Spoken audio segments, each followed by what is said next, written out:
Assalamualaikum warahmatullahi wabarakatuh.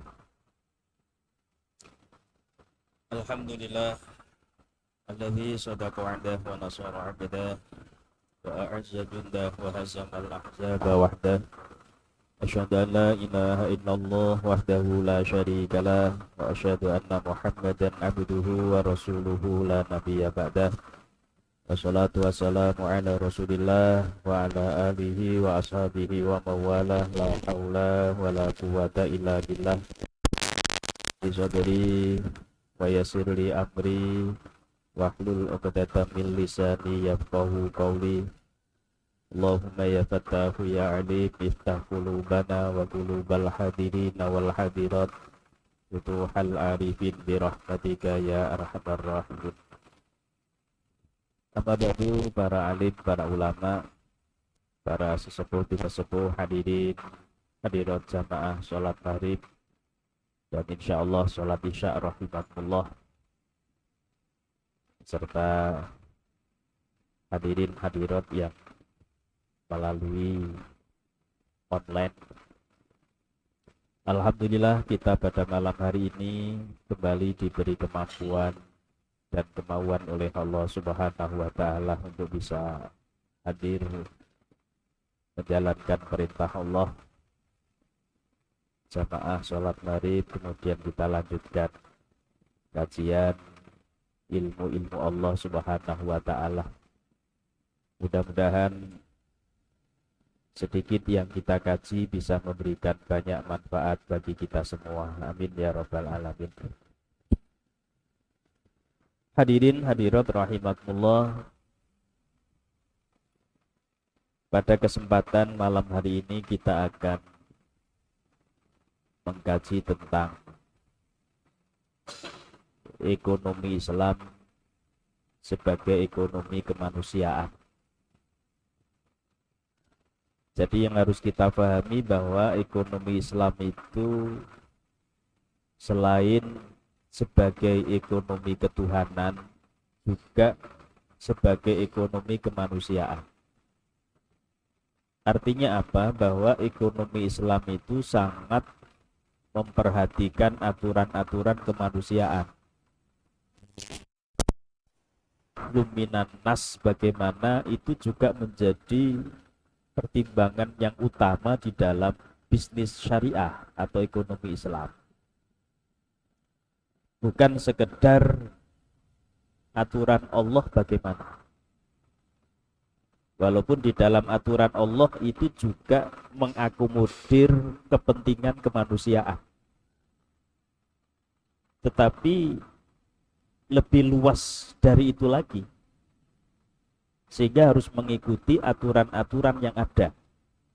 Baik aturan yang dikeluarkan oleh pemerintah, maupun aturan-aturan yang menjadi kesepakatan antar manusia itu sendiri. Sehingga hadirin hadirat, jangan heran di dalam ekonomi Islam itu sangat tegas melarang adanya tindakan kecurangan. Sangat tegas. Apa diantaranya? Ada ayat yang mungkin sering kita baca atau sering kita dengar. Wailul lil mutaffifin. Wailul lil mutaffifin. Celaka betul orang yang melakukan kecurangan.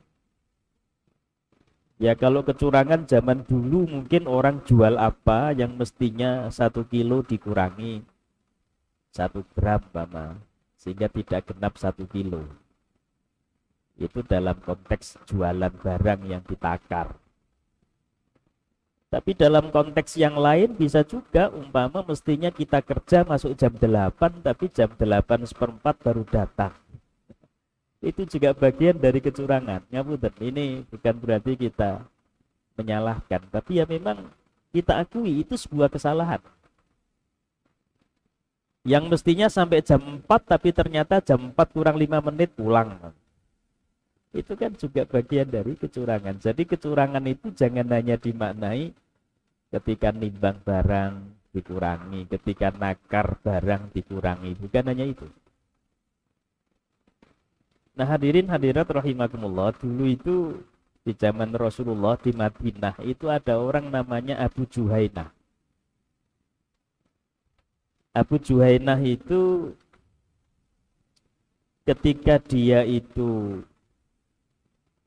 membeli barang, ya, ketika dia membeli barang itu menggunakan takaran yang besar. Jadi dia punya dua takaran. Juhainah ini lahu kailani, dia itu punya dua takaran. Naker, kalau zaman dulu kan beli beras kan ditaker, Pak.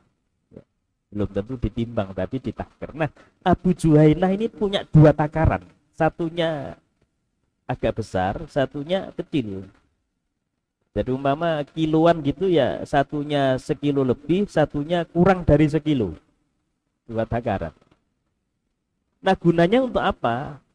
Kalau dia beli ke orang lain, dia menggunakan takaran yang besar itu, yang melebihi 1 kilo tadi umpamanya. Tapi giliran ketika dia menjual barang untuk orang lain, dia menggunakan takaran yang kecil. Kemana-mana dibawa itu, Pak.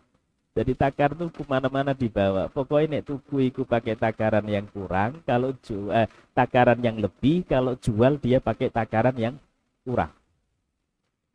Nah, melihat kondisi seperti itu, akhirnya turun ayat Allah, wailul lil mutaffifin alladzina idza talu 'alan nasi yastawfun wa idza kaluhum aw wazanuhum yukhsirun. Yukhsirun. Celaka betul orang yang melakukan kecurangan. Siapa orang yang curang itu? Alladzina idza talu 'alan nasi yastawfun. Ketika dia menakar barang, ketika beli barang, dia minta dipenuhi, minta dilebihi. Tapi sebaliknya, wa idza kaluhum aw wazanuhum yuhsirun. Giliran ketika dia itu naker untuk dijual ke orang lain, dia mengurangi. Kan seperti itu kan. Nek basa Surabaya ini ya pek enake dhewe kan nggih. Karepe nyari keuntungan yang sebesar-besarnya. Lah apa enggak boleh nyari keuntungan? Boleh nyari keuntungan, tapi kalau caranya dengan cara yang curang, ini yang enggak boleh. Maka ini yang pertama, jadi Islam itu melarang kita melakukan kecurangan dalam berbisnis. Karena ekonomi Islam itu ekonomi kemanusiaan. Sementara melakukan kecurangan itu bisa merugikan orang lain. Hadirin hadirat rahimakumullah, dalam Al-Quran Allah itu dengan sangat tegas menyampaikan, ya ayyuhalladzina amanu la ta'kulu amwalakum bainakum bil batil. Kita dilarang makan harta benda kita dengan cara yang batil. Illa antakuna antarobim minkum, kecuali saling ridho di antara kita. Maka yang kedua itu sebagai bentuk ya, implementasi ekonomi Islam sebagai ekonomi kemanusiaan, di dalam transaksi itu disyaratkan harus ada saling rela di antara mereka, saling ridho di antara mereka. Ini menjadi kata kunci yang pertimbangan utama dalam bertransaksi di dalam ekonomi Islam. Saling rela, saling ridho, ini penting. Bahkan dalam rangka agar saling ridho itu, saling rela itu, di dalam ekonomi Islam ada konsep namanya khiyar. Kenapa kok konsep khiyar itu memilih, hak memilih antara meneruskan atau membatalkan transaksi? Itu khiyar. Jadi kalau umpami panjenengan sudah beli, sudah dibayar, terus gak sido, itu boleh di dalam konsep khiyar. Atau panjenengan jual barang, bukan hanya pembeli tapi penjual, sudah kadung jual barang, terus sudah dibayar, terus dibatalkan. Itu boleh. Itu khiyar namanya, konsep khiyar. Loh kenapa boleh? Karena dalam rangka agar betul-betul mereka itu saling rela, saling ridho. Ini kalau dikaitkan dengan kondisi sekarang kan jarang Pak seperti itu. Malah biasanya di notanya ada tulisannya barang yang sudah dibeli tidak boleh dikembalikan. Tapi di dalam ekonomi Islam tidak Pak. Ada khiyar di sana. Khiyar itu secara umum ada 3, walaupun beberapa ahli ada yang 4, ada yang 5. Tapi secara umum ada 3. Satu, khiyar majelis. Khiyar majelis itu selama penjual dan pembeli masih di dalam satu majelis, itu boleh membatalkan. Baik yang beli maupun yang jual. Jadi selama belum berpisah. Kok umpama kula panjenengan beli barang Mbak Manggi di toko, sudah saya beli, sudah saya bayar, tapi saya masih di dalam toko itu. Terus saya mikir, waduh, uang saya kan untuk yang lain. Akhirnya dibatalkan. Boleh Pak itu Pak, khiyar majelis namanya. Ya, walaupun sudah dibeli, akadnya sudah ada. Atau yang membatalkan penjual, panjenengan sudah jual ini barang Mama, sudah dibeli orang dan panjenengan sudah menerima uang. Terus mikir jenengan, waduh eman barangku ya, kok lagak duwe aku Mama. Terus kita batalkan, mas gak jadi saya jual barang saya, gak berarti ini uangnya jenengan kembalikan. Boleh itu kan? Itu namanya khiyar majelis. Selama masih berada dalam satu tempat, mereka boleh membatalkan atau meneruskan akad atau transaksi. Yang kedua, khiyar syarat. Khiyar syarat itu dia memberikan syarat, Mama, nanti kalau begini-begini ya batal ya pembeliannya. Kalau seperti itu kan mungkin sudah ada ungkapan sebelumnya, itu kan hal yang wajar lah. Ya. Biar syarat itu memberikan syarat tertentu, kalau itu terjadi maka batal transaksinya. Kemudian yang ketiga, khiyar aib. Khiyar aib itu ketika barang ada cacatnya, itu boleh dikembalikan. Dengan catatan cacat itu muncul sebelum transaksi. Kecuali kalau cacatnya muncul setelah transaksi, ya itu beda lagi. Jangan beli handphone, Mama beli handphone, baru beli, baru dibuka dari kardusnya, Mama, lo kok ada cacatnya. Nah, itu boleh dikembalikan. Itu masuk kategori khiyar aib. Walaupun tidak ada perjanjian sebelumnya, Mama. Tapi kalau beli handphone ternyata rusaknya, cacatnya itu terjadi setelah panjenengan beli, ya itu beda lagi sudah. Boleh kembalikan. Nah, khiyar itu hadirin hadirat muncul di dalam konsep ekonomi Islam karena dalam rangka agar penjual dan pembeli itu betul-betul ridho, betul-betul rela. Jangan sampai ada semacam penyesalan, baik yang jual maupun yang beli. Coba Bapak itu, betapa nilai kemanusiaannya luar biasa gitu loh Pak. Betapa nilai kemanusiaannya itu luar biasa, sampai segitunya itu. Sampai segitunya. Ya. Loh Ustadz, nanti ya gimana dapat untungnya loh. Kalau sudah bicara untung kan kita ini seolah-olah yang penting kita sendiri yang untung, gak peduli orang lain.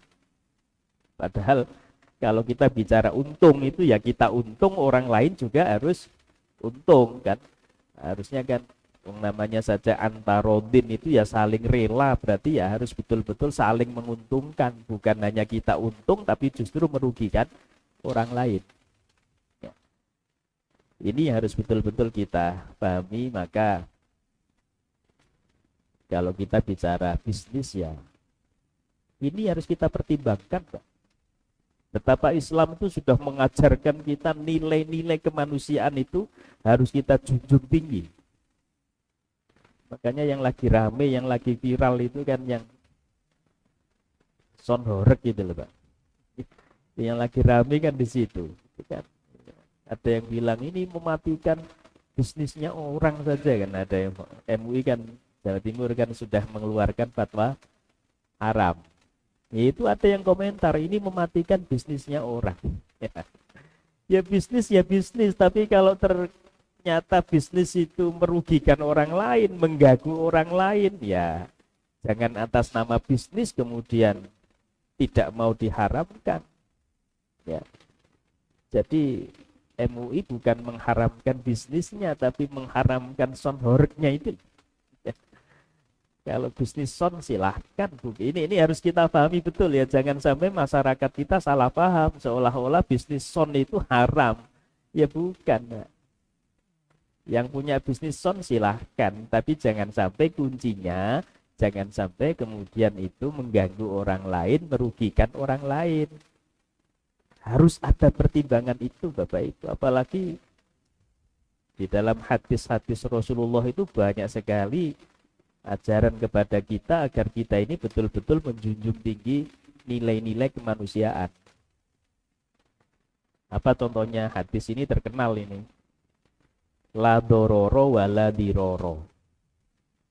La dororo wala diroro. Singkat, padat. Dan ini biasanya digunakan sebagai kaidah, rumus di dalam hukum Islam.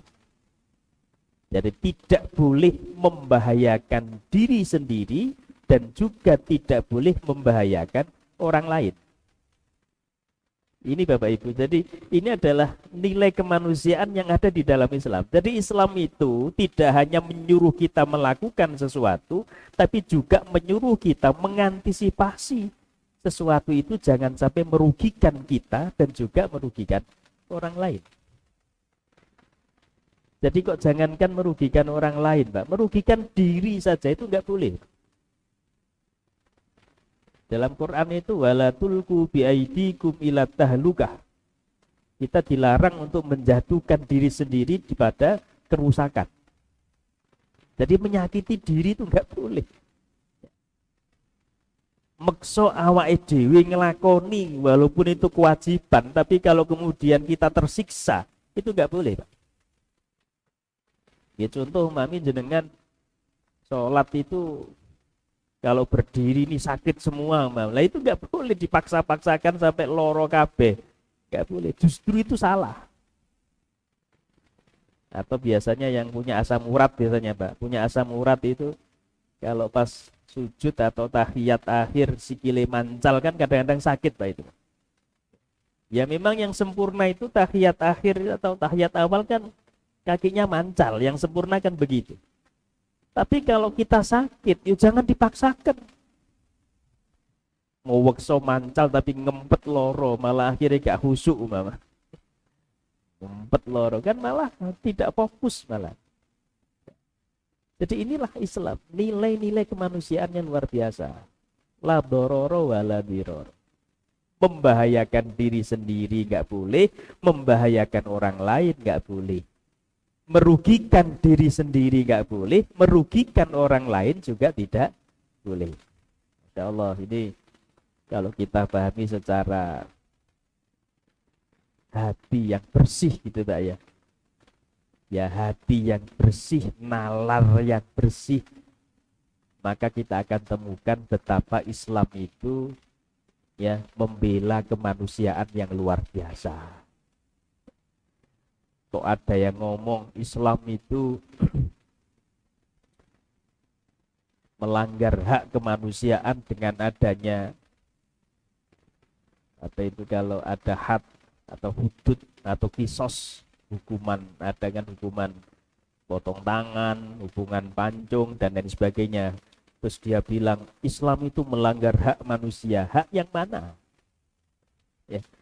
Wong itu bukan terus ada pencuri potong tangan, tidak begitu Pak. Jadi jangan dipahami oh Islam itu kalau ada pencuri potong tangan terus dengan nyekel maling terus langsung dipotong tangan nih. Ya bukan begitu, itu salah itu. Ya.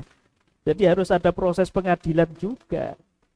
Jangan, nah ini banyak yang salah paham ini Pak. Ya, jadi merasa seolah-olah potong tangan itu hukum Islam terus ada maling langsung dipotong tangannya. Keliru. proses pengadilan harus tetap jalan. Ya. Malah dulu Umar bin Khattab itu pernah dilapori oleh salah satu rakyatnya atau masyarakatnya, itu dia bilang lapor ke Umar, wahai Amirul Mukminin, barang saya dicuri dan pencurinya sudah jelas si A, maka tolong tegakkan hukum Allah. Jadi dia itu maunya pencuri itu dipotong tangannya. Tapi Sayyidina Umar tidak ngereken itu, tidak mempedulikan laporan itu. Ya. Terus dia kecurian lagi, datang lagi ke Umar bin Khattab, wahai Amirul Mukminin, saya kecurian lagi, pencurinya jelas si A itu, tolong tegakkan hukum Allah, potong tangannya. Tapi Sayyidina Umar tetap nggak mempedulikan, nggak ngereken laporan dia sama sekali. Kemudian yang ketiga dia datang lagi, lapor lagi, Pak. Wahai Amirul Mukminin, ini saya kecurian, ini pencurinya jelas, buktinya ada, maka tegakkan hukum Allah, potong tangannya. Tapi apa kata Sayyidina Umar? Dia bilang, kalau Anda datang lagi ke sini dengan laporan yang sama, maka tangan Anda yang saya potong. Coba, ya, Umar bin Khattab itu, Pak. Padahal kan mestinya kan yang dipotong adalah tangannya pencuri. Tapi Umar bin Khattab enggak. Kalau Anda datang lagi ke sini dengan laporan yang sama, tangan Anda yang saya potong. Kenapa Umar bilang begitu? Karena ternyata dia itu seorang majikan yang mempekerjakan seseorang yang bayarannya dipotong, Mbak. Dan yang mencuri itu adalah buruhnya itu. Umar sudah tahu itu. Umar sudah tahu. Nah, artinya apa? Itu butuh proses, tidak asal pokoknya pencuri potong tangan, tidak. Dan itu seolah-olah melanggar hak. Tapi haknya siapa? Ini harus kita telusuri. Jangan terus dikit-dikit melanggar hak. Haknya siapa dulu? Walakum fil qisasi hayatun ya ulil albab. Di dalam hukuman-hukuman yang ada itu sebenarnya justru membela hak, membela kehidupan. Tapi itu kalau kita mau berpikir. Tapi kalau nggak berpikir, hanya tekstual saja, ya akhirnya seolah-olah itu salah. Tapi sekali lagi, jangan dipahami secara tekstual.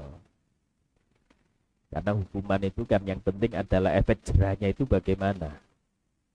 Kalau hukuman itu mau bentuknya apapun, tapi kalau punya efek jerah, ya kenapa tidak? Tapi sebaliknya, kalau hukuman itu berupa kelihatannya kereng tapi nggak ada efek jerah, baik jerah bagi pelakunya maupun jerah bagi yang lain, ya kalau seperti itu berarti kurang kereng, Pak. Ya, jadi nilai efek jerahnya tidak ada. Nah, hadirin hadirat rahimakumullah, nilai kemanusiaannya luar biasa. La dororo wala diroro. Tidak boleh membahayakan diri dan tidak boleh membahayakan orang lain. Bahkan di dalam kitab Al-Wafi.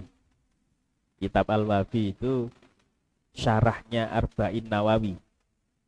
Syarah itu penjelas. Jadi biasa di dalam pelajaran pesantren atau keislaman itu, Pak. Jadi ada banyak, mama satu kitab disyarahi dengan kitab yang lain. Disyarahi itu dijelaskan dengan kitab yang lain. Nah, ada salah satu kitab syarahnya Arba'in Nawawi itu namanya Al-Wafi. Ini jarang memang dipelajari, tapi beberapa pesantren sudah mengajarkan ini. Terutama dalam perspektif fikih. Jadi hadis Arba'in Nawawi yang terkenal itu disyarahi, dijelaskan ya dengan berbagai pendekatan, dan yang umum dan banyak adalah pendekatan fikih. Di dalam Al-Wafi itu dijelaskan ketika mensyarah la dororo wala diroro, tidak boleh membahayakan diri dan membahayakan orang lain. Di situ dijelaskan maksudnya adalah termasuk tidak boleh membahayakan orang yang membahayakan kita, dan tidak boleh juga membahayakan orang yang tidak pernah membahayakan kita. Satu angel gitu, Pak, dicerna. Jadi gampangannya ngeten, kita ini tidak boleh merugikan orang lain yang merugikan kita, dan kita juga tidak boleh merugikan orang lain yang tidak merugikan kita. Atau gampangnya begini, kita tidak boleh menyakiti orang lain yang menyakiti kita, dan juga tidak boleh menyakiti orang lain yang tidak pernah menyakiti kita. Nah, angel Pak nih, terutama yang pertama tadi. Kalau kita tidak menyakiti orang yang tidak menyakiti kita, mungkin itu hal yang wajar. Tapi kalau kita tidak boleh menyakiti orang yang menyakiti kita, lagi sing abot, Pak. Sama dengan ajaran Rasulullah memberi sesuatu pada orang yang tidak memberi kita. Ini kan berat, Pak. Kalau memberi sesuatu pada orang yang memberi kita, itu biasa. Bales gitu kan. Ya.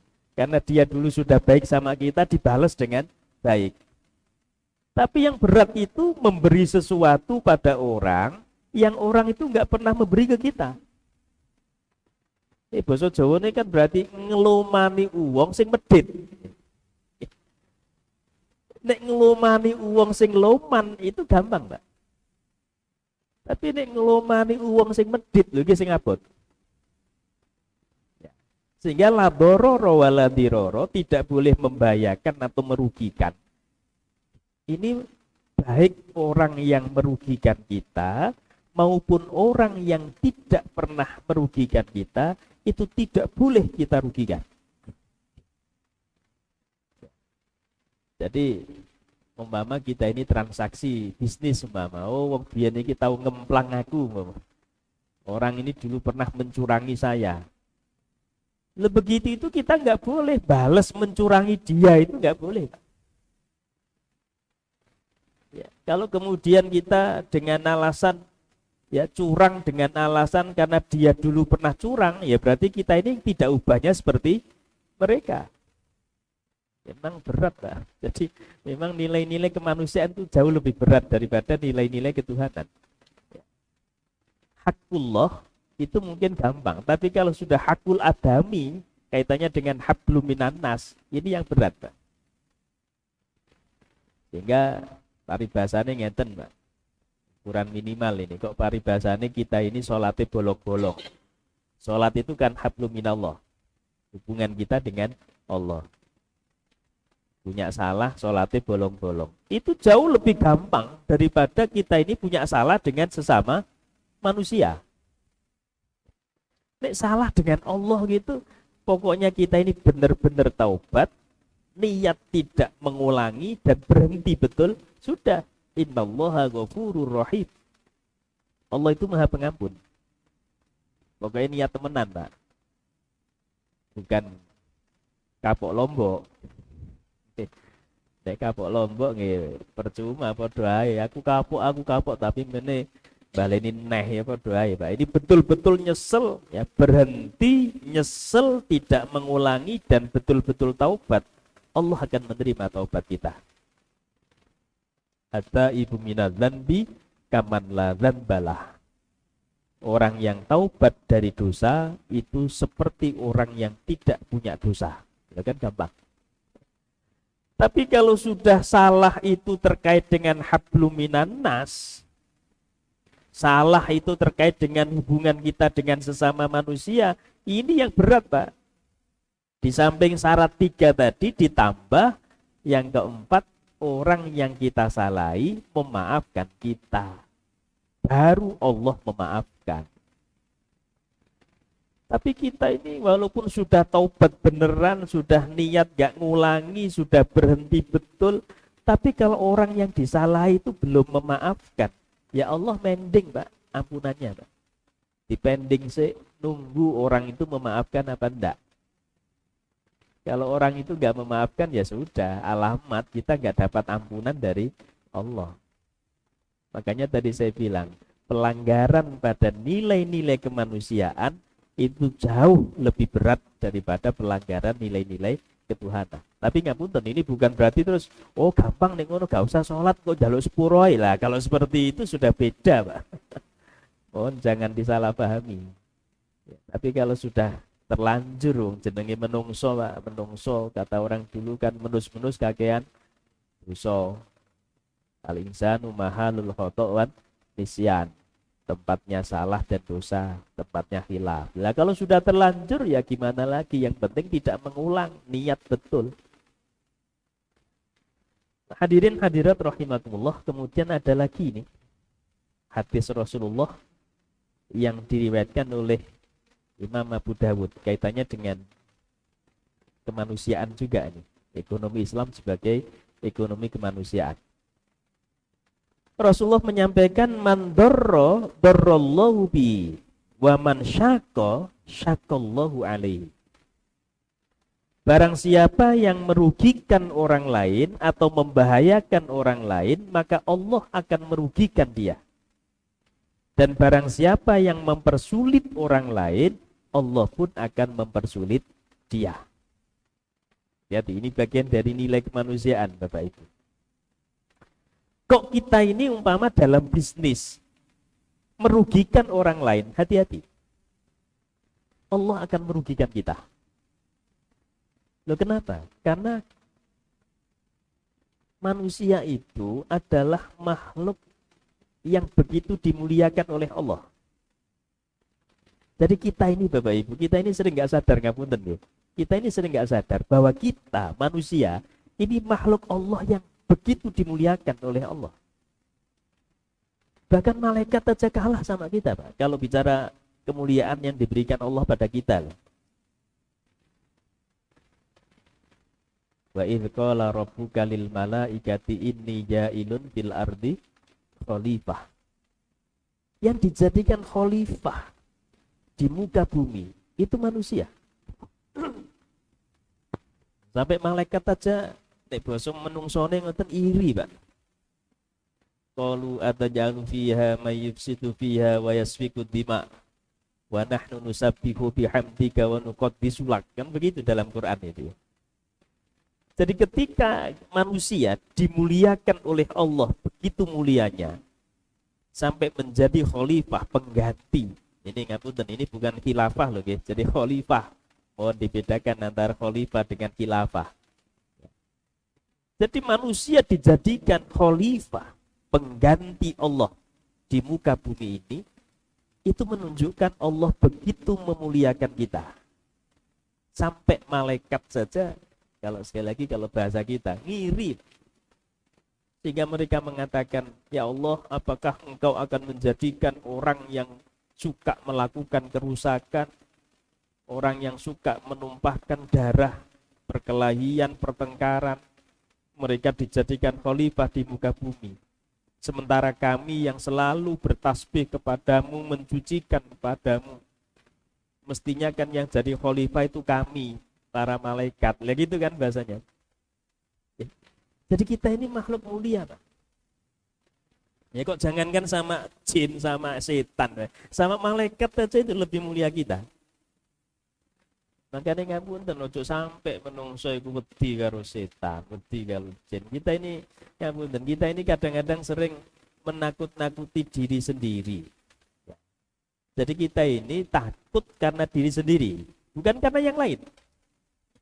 Loh kan gara-gara kita punya pikiran-pikiran yang aneh-aneh akhirnya terjadi, Pak, pikiran ini. Jalan malam-malam ngono mikir. Kok nang ngono pocong. Kadang begitu, Pak. Akhirnya ya muncul pocong temenan. Itu bukan berarti terus mereka menakut-nakuti kita sejak awal, bukan, tapi itu bermula dari kita sendiri yang mikir tadi. Ana inda dzonni abdi bi, kata Allah di dalam hadis qudsi begitu. Allah itu akan menunjukkan sesuatu sesuai dengan prasangka hambanya, sesuai dengan prasangka kita.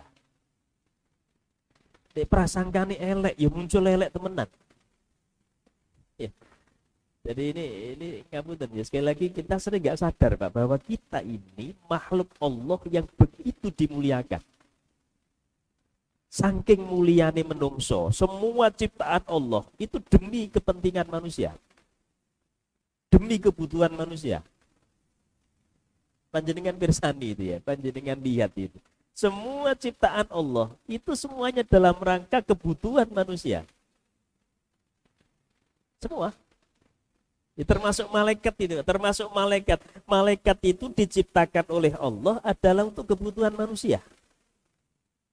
Ya, betapa tidak Pak. Di situ ada malaikat Jibril bagian menyampaikan wahyu. Lah kan kebutuhan kita itu. Malaikat Mikail bagi rezeki. Lu kan menungso juga itu Pak. Nggih, Ustaz, tapi kan ono malaikat Israel masuk kebutuhan menungso. Lo Israel itu kebutuhan kita, Pak. Kita ini kadang-kadang kurang menganalisis secara mendalam. Lo Israel itu kebutuhan kita. Kok umpama Bapak Ibu, umpama lho nggih. Gak ono Israel umpama, Pak. Lah gak mati-mati gini, Pak.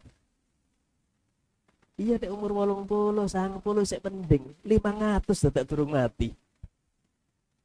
Takoni tonggone kok gak mati-mati Pak? Iya Israel prei.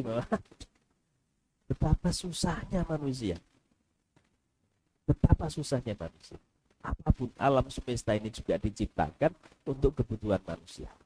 Nah, maksud saya begini, karena manusia adalah makhluk yang begitu dimuliakan oleh Allah, maka hati-hati kalau kita menyakiti manusia. Kalau kita menyakiti manusia, urusan sama Allah Pak. Menungso itu makhluk muliane Allah. Ini sami dengan begini Pak, jenengan punya anak. Jenengan sayangi anak itu, jenengan mulyakno anak itu. Data anak itu disakiti Pak. Cara basa menungso apa gak muring-muring Pak gini. Nggih ta? Wong anake gak salah dadak dilarani. Muring-muring. Ya logikanya begitu.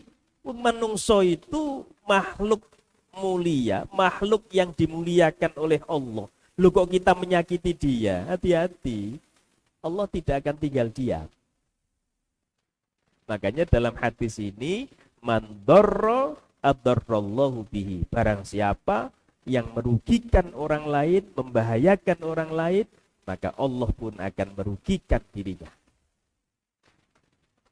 Makanya hadirin hadirat, ketika kita ini menghadapi problem, masalah dalam hidup kita, itu jangan-jangan bagian dari pembalasan ini Pak. Ya punten, ini bahasa introspeksi Pak. Lah iya kerja bolak-balik kok ketoke gak menghasilkan umpamanya. Jangan-jangan kita ini pernah menyakiti orang lain. Akhirnya dibales sama Allah menyakiti orang lain. Atau waman syakkallahu alaihi. Barang siapa yang mempersulit orang lain, maka Allah pun akan mempersulit diri kita. Ini juga bahasa introspeksi Pak. Jangan-jangan kita ini bolak-balik ono masalah. Masalah karo bojo, mari ganti anake masalah. Masalah sama anak selesai, ganti masalah karo tonggone. Gak mari-mari masalah. Jangan-jangan kita ini memang pernah mempersulit orang lain, maka akhirnya kita dipersulit oleh Allah. Sehingga kita ini diajarkan memperbanyak istighfar. Menghadapi problem ini, problem itu, macam-macam. Solusinya apa diantaranya? Perbanyak istighfar. Ya. Makanya para ulama itu ngajarkan kita, Pak, apapun masalahnya, salah satu solusinya adalah alaika bil istighfar. Perbanyak istighfar. Minta ampun kepada Allah. Kenapa? Karena masalah-masalah kita bisa jadi adalah bagian dari pembalasan karena kita pernah melakukan mempersulit orang lain atau merugikan orang lain, membahayakan orang lain. Ini yang harus kita pahami betul. Hadirin hadirat rahimakumullah, maka monggo kita berbisnis secara semangat, apapun bisnisnya yang penting halal, tetapi catatannya jangan sampai kita ini merugikan dan membahayakan orang lain. Jangan lupa bahwa ekonomi Islam sangat menjunjung tinggi nilai-nilai kemanusiaan, di samping juga tentunya nilai-nilai ketuhanan. Sudah masuk Isya, mudah-mudahan manfaat barokah untuk kita semua. Mohon maaf kalau ada kurangnya. Ihdinas siratal mustaqim. Ana qadi wa tasabi wallahul hadi. Assalamualaikum warahmatullahi wabarakatuh.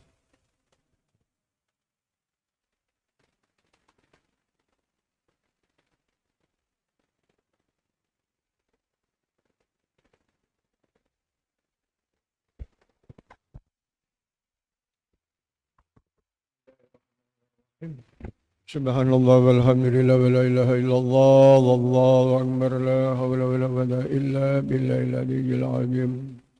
Allahumma shalli wa sallim ala sayyidina Muhammadin wa ala ali sayyidina Muhammad. Allahumma ya karim. Allahu akbar Allahu akbar. Allahu Akbar,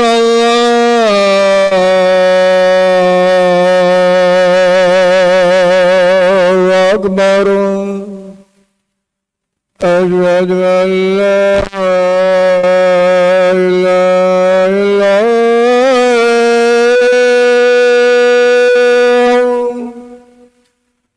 Asyhadu an la